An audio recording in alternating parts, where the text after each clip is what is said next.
믿음천 교회는 저에게 어떤 정이 있는 교회입니다. 애증이 아니라 애정이 있는 교회예요.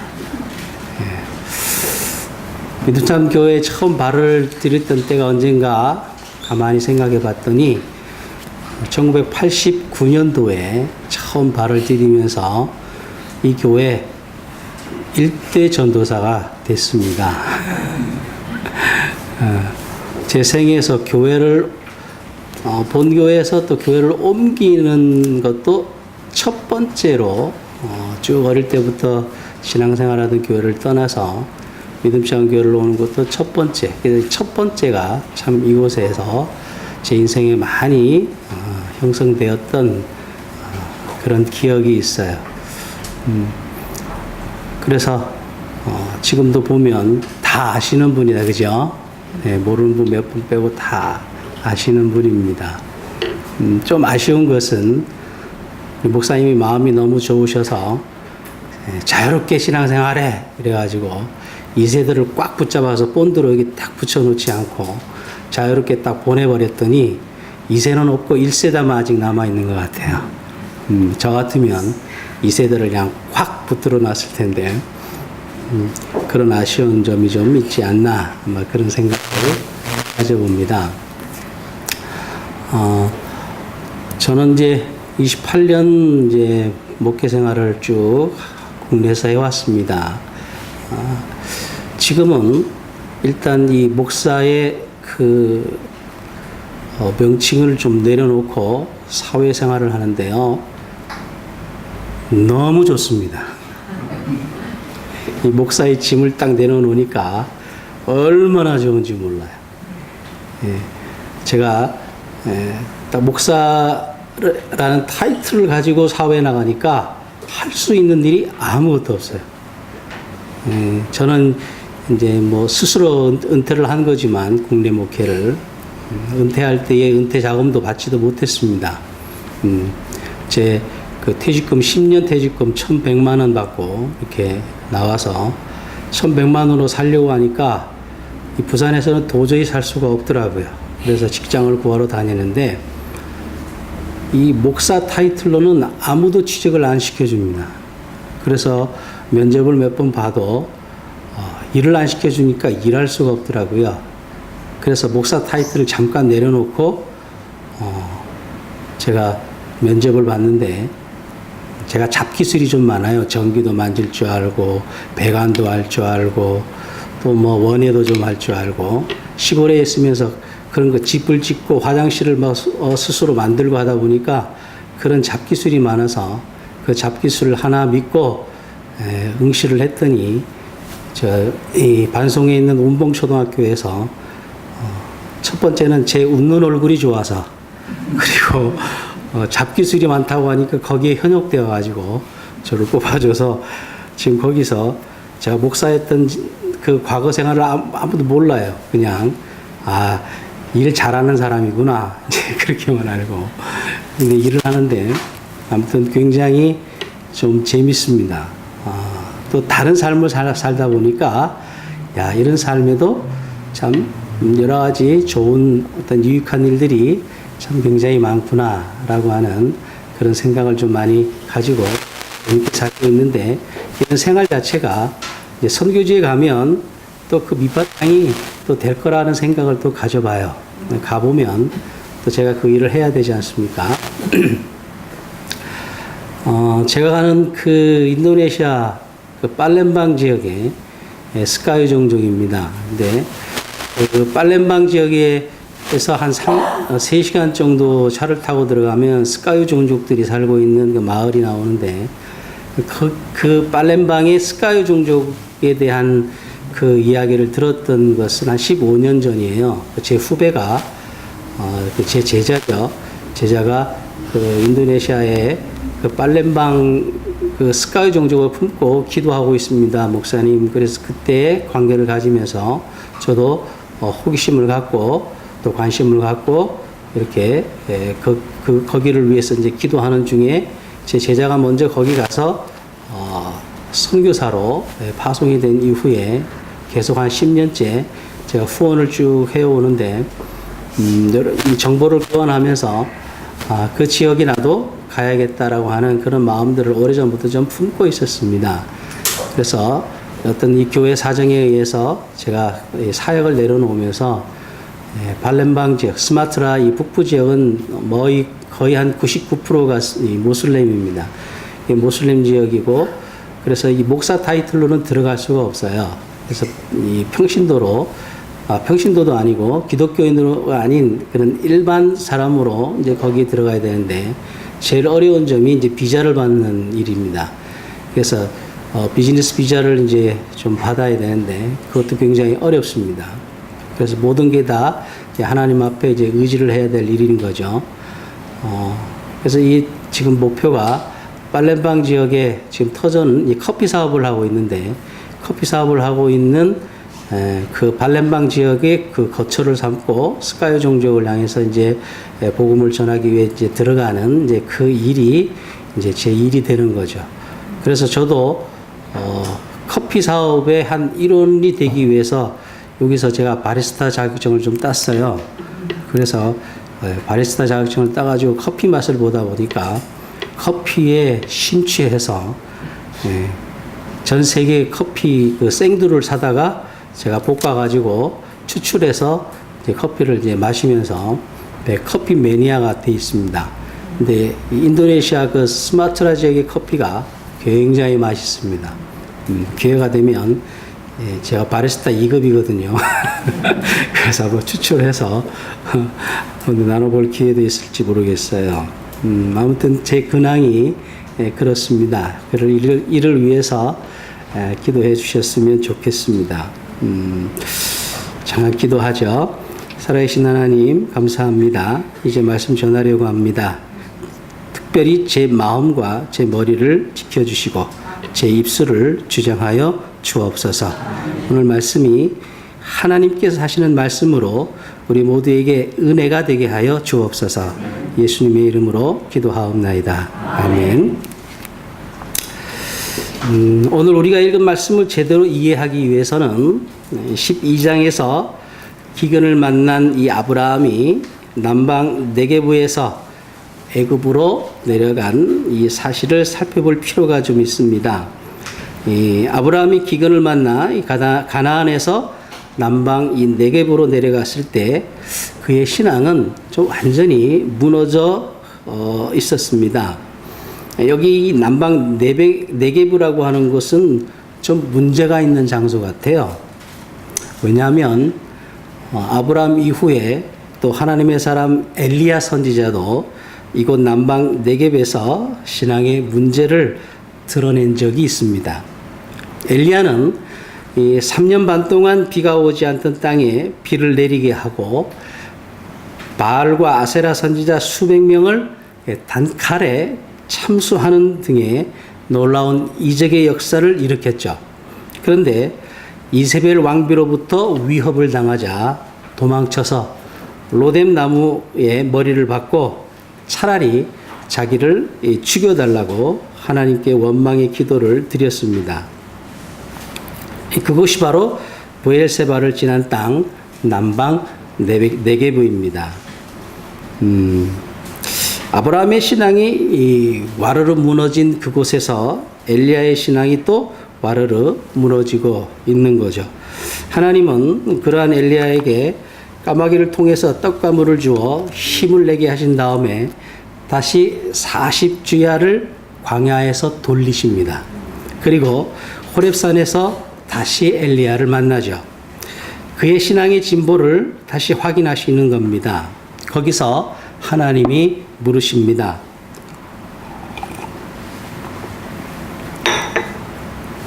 네가 여기 왜 있느냐? 이 말은 왜 네가 이렇게 약해졌느냐라고 하는 하나님의 물으심입니다. 그때 엘리야는 믿음 없는 대답을 합니다. 내가 하나님의 일을 이렇게 열심히 했는데 이세벨이 나를 죽이려고 합니다.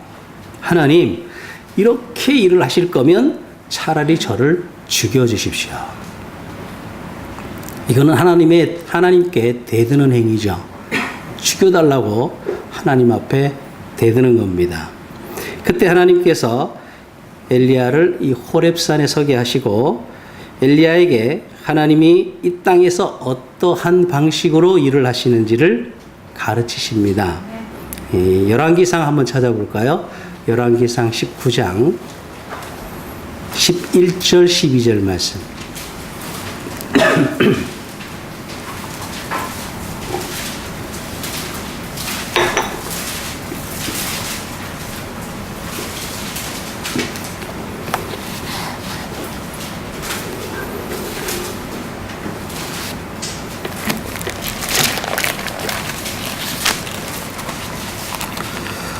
열왕기상 19장 11절 12절 말씀 같이 보겠습니다. 여호와께서 이르시되 너는 나가서 여호와 앞에서 산에 서라 하시더니 여호와께서 지나가시는데 여호와 앞에 크고 강한 바람이 산을 가르고 바위를 부수나 바람 가운데에 여호와께서 계시지 아니하며 바람 후에 지진이 있으나 지진 가운데에도 여호와께서 계시지 아니하며 또 지진 후에 불이 있으나 불 가운데에도 여호와께서 계시지 아니하더니 불 후에 세미한 소리가 있는지라. 아멘. 자, 여기서 반복되는 말씀이 있죠. 어떤 말씀입니까? 여호와께서 계시지 아니하더라. 이 말씀이 계속 반복이 됩니다. 엘리야는 하나님께서 바위를 부수고 산을 가르는 또 크고 강한 바람처럼 온 땅을 뒤흔드는 지진처럼 또 그리고 모든 것을 살라버리는 그런 불처럼 당신의 일을 그렇게 해주기를 바랬습니다. 이 누구의 마음이에요? 엘리야의 마음이에요.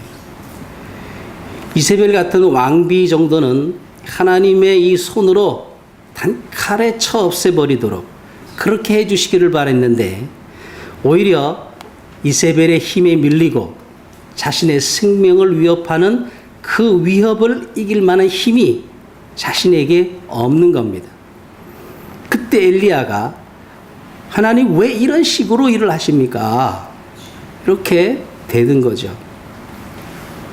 하나님은 바람 속에서도 지진 가운데도 그리고 불 속에도 계시지 않았습니다. 그런데 잠시 후에 세미한 음성이 들리죠.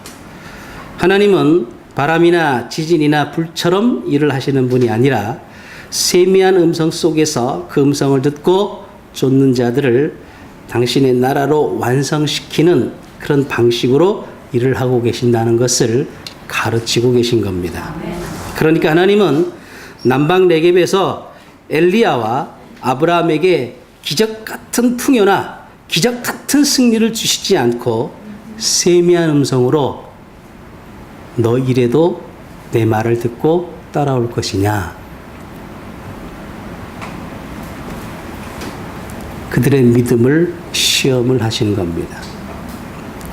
기독교의 신앙을 한마디로 요약하라고 하면 저는 이렇게 생각해요. 그리하지 아니하실지라도. 우리는요, 그리하지 아니하실지라도 이후에 답을 알고 있기 때문에 하나님이 꼭 그렇게 해주시기를 바라지만 하나님은 우리에게 그 다음에 일을 주시지 않습니다. 그리하지 아니하실지라도 네 신앙을 지키겠느냐? 이게 기독교 신앙의 본질이라고 저는 생각을 해요. 그래서 그리하지 아니하실지라도라고 하는 환경이 내게 임했을 때에 내 믿음을 발휘해서 내게 임한 이 환경을 밟고 일어나는 것. 이것이 우리의 신앙이 되어야 된다고 생각합니다. 우리의 인생 속에는 이러한 기근, 이런 위협이 닥칠 수 있죠. 아니, 우리도 남방 네겝의 시험을 만났고 또 만나게 될 겁니다. 그때 어떻게 해야 하는가? 하나님 이외에 다른 방법을 찾아서 애굽으로 슬그머니 내려가겠는가? 아니면 그러한 기근과 갈증과 또 위협 속에서 하나님의 말씀을 믿고 신뢰하며 믿음을 발휘해야 하는가? 성도에게 있어서 고난이라고 하는 것은 믿음의 질을 재는 시금석 같은 겁니다.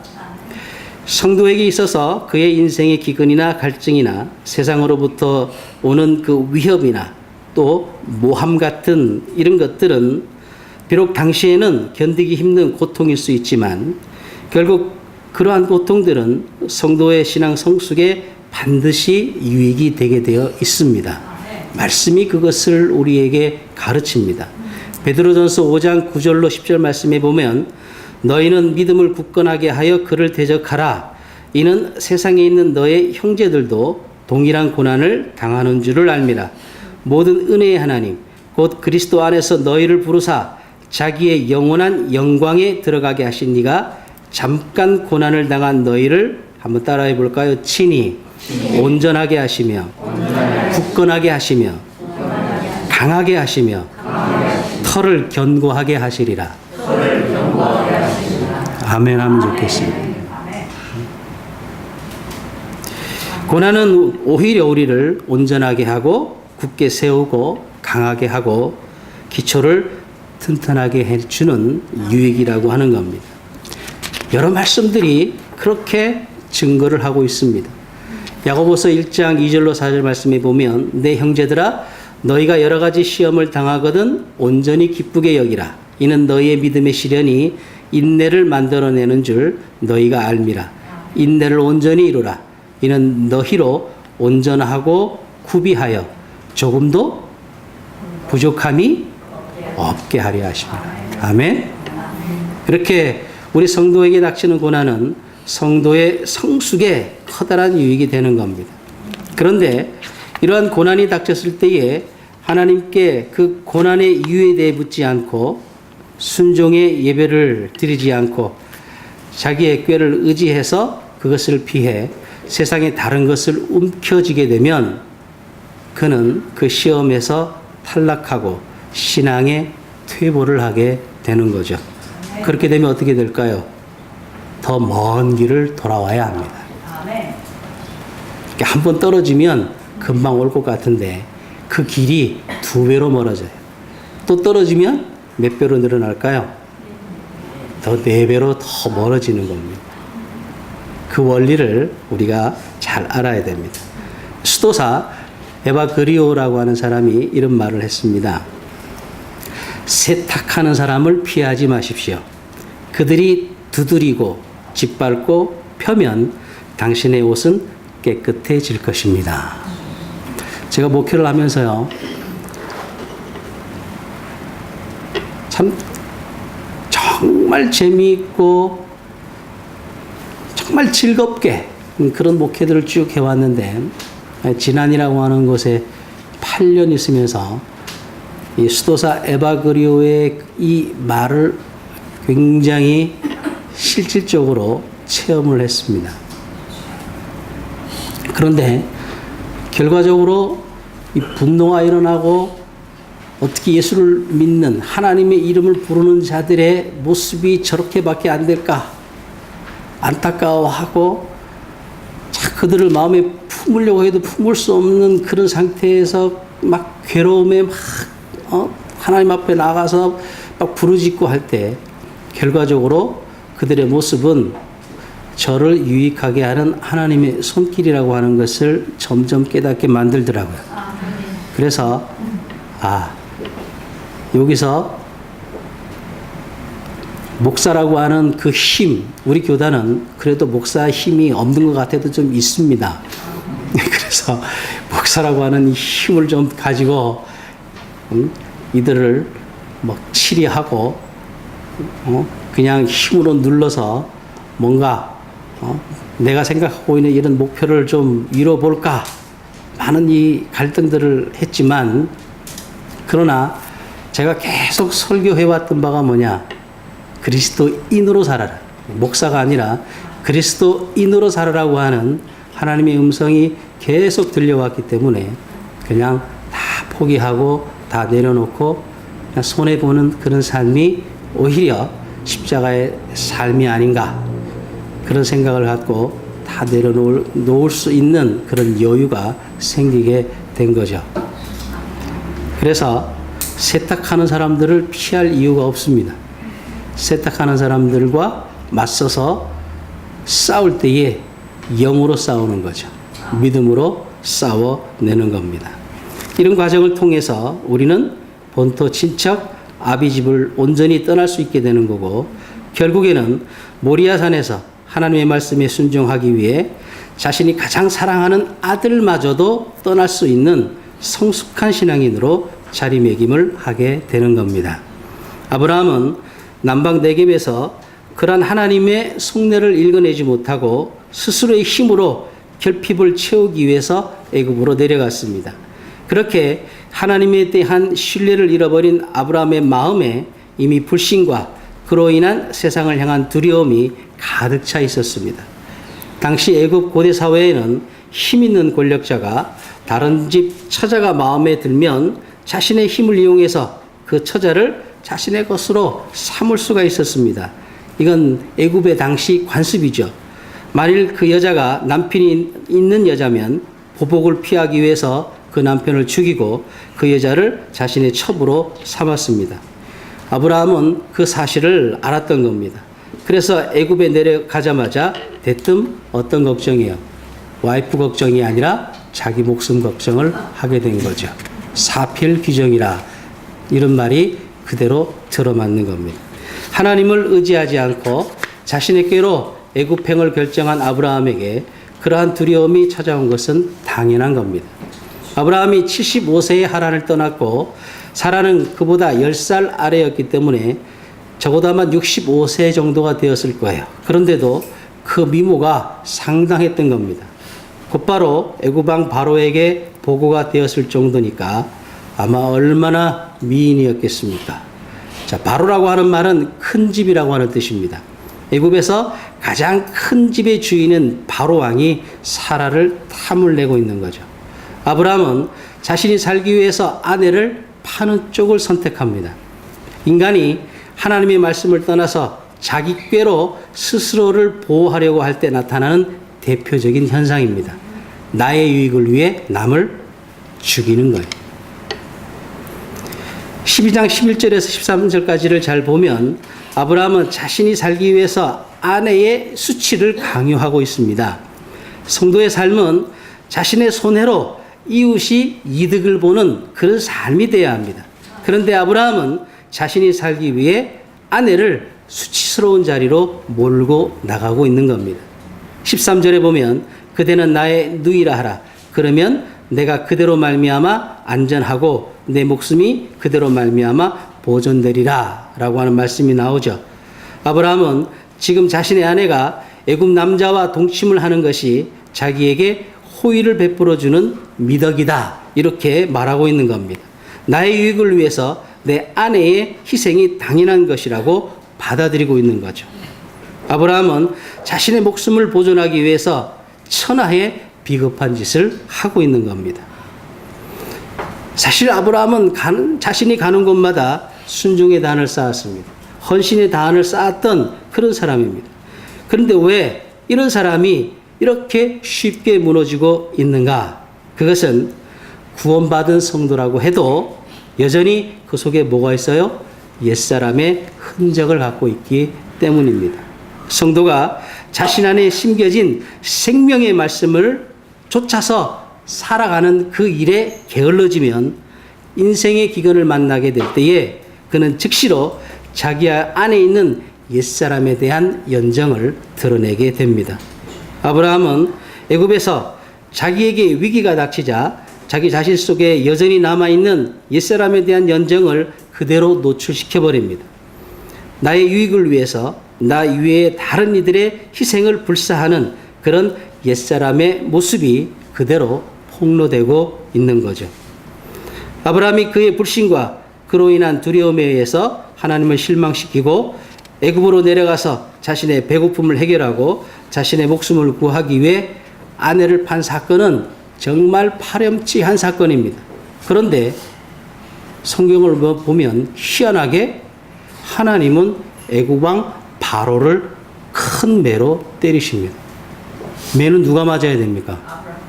아브라함이 맞아요. 근데 지금 매는 누가 맞습니까? 바로 왕이 맞아요. 왜 그럴까요? 이유가 뭘까요? 왜 바로 왕이 매를 맞습니까? 12장 17절에 보면 큰 재앙을 내리셨다라고 번역이 된 와이나카 네가임이라고 하는 이 히브리 말은 큰 매로 때리셨다라고 하는 뜻입니다. 애굽 왕 바로가 무슨 잘못이 있어요? 이 사람은 아브라함에게 속았습니다. 65세가 넘은 이 할머니를 자기 아내로, 그것도 돈도 엄청 갖다 주면서, 그렇죠? 그리고 아내를 맞아들였는데, 엄밀히 말하면 바울 왕은 피해자란 말이에요. 그런데 하나님이 피해자인 바로 왕을 큰 매로 때려버립니다. 어떤 재앙이었는지 모르지만 당시 세계 최고의 권력임을 자처했던 바로가 혼비백산에서 아브라함과 사라를 놓아준 것을 보면 하나님께 맞아도 아주 크게 맞은 것 같죠. 아브라함이 이때 뭘 깨달았을까요? 이 일을 통해서 자신을 인도하고 계시는 이 하나님이 세계 최고의 권력자인 바로도 벌벌 떨게 하는 대단히 크신 분이라고 하는 사실을 다시 한번 확인을 하게 되는 거죠. 이것이 확인되자마자 아브라함은 얼른 가나안으로 돌아옵니다. 이것을 보면 하나님은 성도의 실수조차도 선용을 하셔서 그의 성숙에 사용하시는 것을 알 수가 있어요. 아브라함이 가나안으로 돌아올 때에 그의 수중에 많은 가축과 은금이 풍부했다. 성경이 이렇게 기록하고 있죠. 자, 잘 들으셔야 됩니다. 자, 이게 아브라함의 복이겠습니까? 아니겠습니까? 자, 은금이 풍부하게 애굽에 내려갔을 때보다 더 많은 재산이 불려져서 가나안으로 돌아왔어요. 자, 이 부분에 대해서 아브라함이 하나님의 큰 복을 받았다. 이렇게 해석하는 분들이 가끔 있어요. 부흥사들 중에서. 여러분, 아브라함의 복입니까? 어떻게 생각하세요? 아브라함은 자신에게로 만사 형통을 이룬 것 같은 이 말씀을 우리가 주목해 보면 사실 아브라함은 애굽 왕에게서 받은 이 물질을 볼 때마다 자신의 불신앙과 파렴치함을 아마 돌아봤을 거예요. 그런데 이 재산이요, 나중에 문제를 일으킵니다.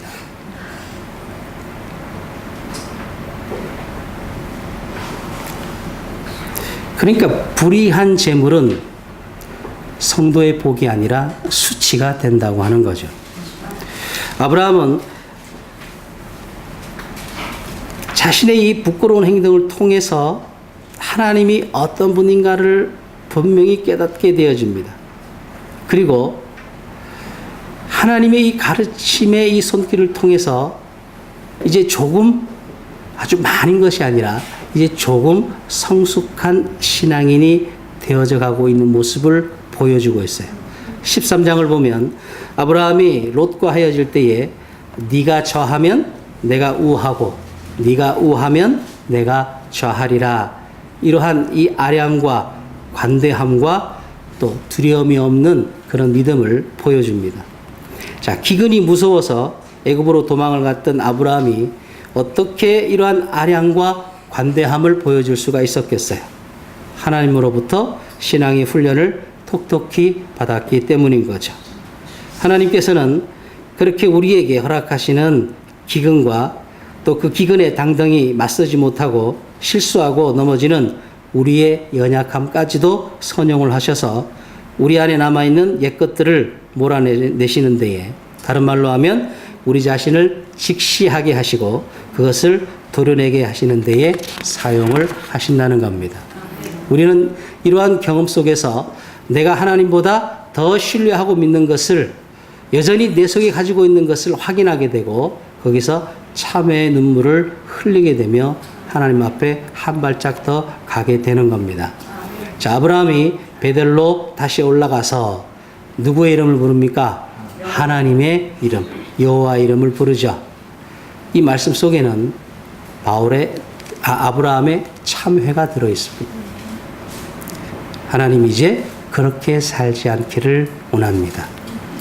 저를 붙들어 주십시오. 그런데 안타까운 게 뭐예요? 이런 성도의 실패와 실수가 한 번으로 끝나는 게 아니란 말이에요. 계속해서 반복이 된다고 하는 겁니다. 그만큼 우리 인간은 무력하고 불가능한 존재이죠.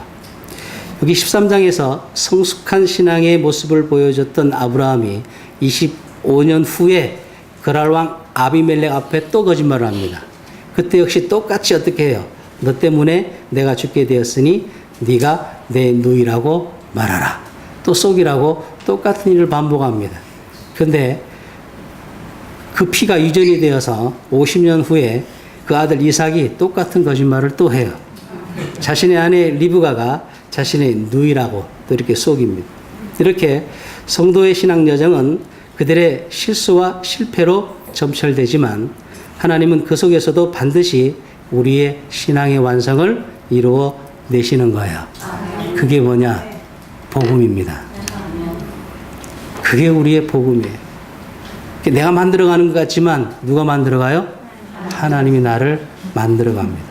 그래서 이것을 복음이라 이렇게 말씀하는 겁니다.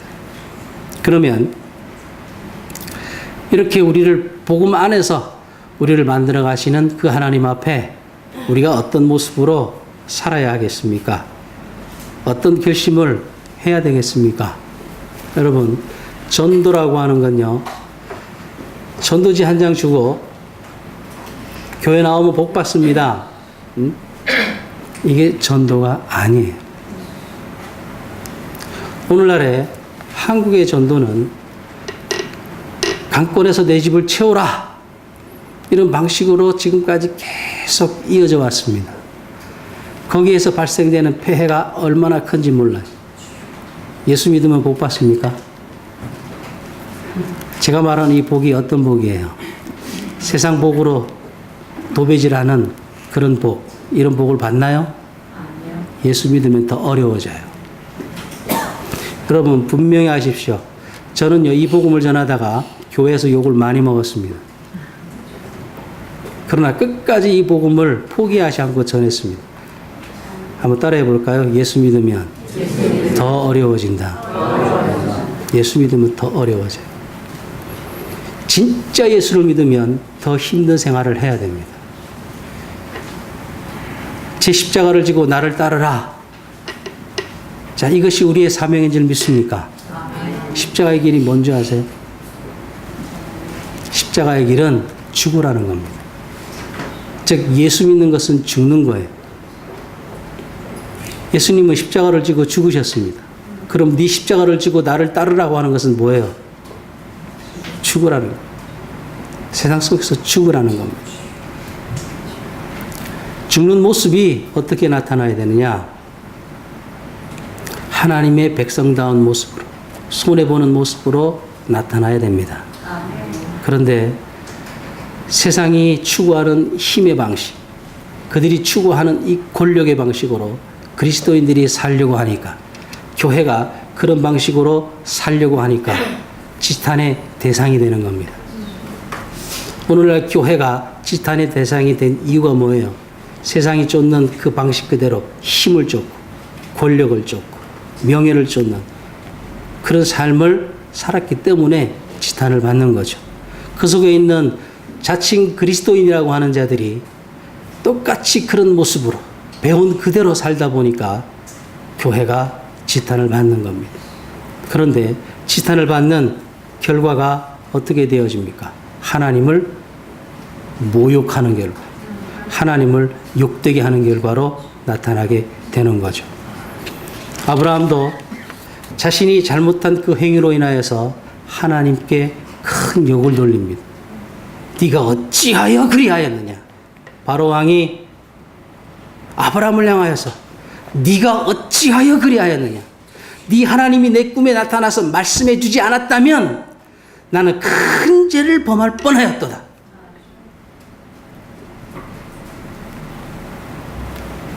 요나라고 하는 사람이 하나님의 명령을 뒤로 하고 다시스로 도망가다가 풍랑을 만났을 때 그 배 안에서 자기의 정체를 드러냈을 때에 배 안에 있던 모든 선원들이 뭐라고 얘기합니까? 네가 어찌하여 그렇게 하였느냐? 하나님의 사람으로서 왜 그렇게 하였느냐? 이것은 요나를 질책하는 것이 아니라 요나가 믿는 하나님을 질책하는 거란 말씀입니다. 여러분, 아브라함이 하나님의 은혜로 다시 베델로 올라갑니다. 그리고 베델과 아이 사이에서 새로운 삶을 이제 다시 시작하게 되는 거죠. 베델의 이름이 뭡니까? 베델의 이름의 뜻이 뭡니까? 하나님의 집입니다. 아이라고 하는 이름의 뜻이 뭘까요? 쓰레기, 폐허라고 하는 뜻이에요. 성도는요, 그 사이에서 사는 거예요. 그래서 언제든지 쓰레기 속으로 처박힐 수도 있지만 그 쓰레기 더미들을 뭘로 만들어요? 하나님의 집으로 만드는 그런 삶을 살 수도 있습니다. 그러면 쓰레기 더미를 하나님의 집으로 만드는 그런 삶을 살려면 우리가 어떻게 해야 되느냐? 진짜 믿음을 발휘해야 합니다. 진짜 믿음을 발휘해야 합니다. 하나님이 내게 말씀하시는 진짜 믿음을 발휘해야만이 쓰레기 더미를 하나님의 집으로 만들어 낼 수 있게 되는 겁니다. 하나님 여러분에게 믿음을 주신 줄 믿습니다. 하나님이 여러분들에게 믿음을 주셨어요. 여러분 다 믿음을 가지고 있습니다.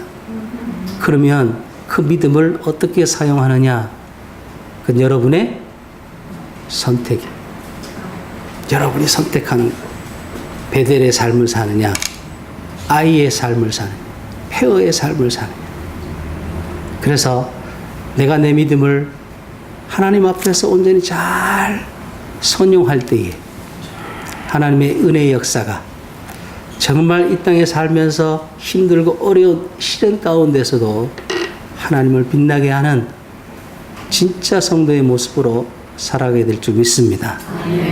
그것이 바로 완성된 하나님의 나라로 나아가는 성도의 모습임을 오늘 이 시간 함께 깨달을 수 있는 그런 귀한 시간이 되어지기를 주님의 이름으로 축복합니다.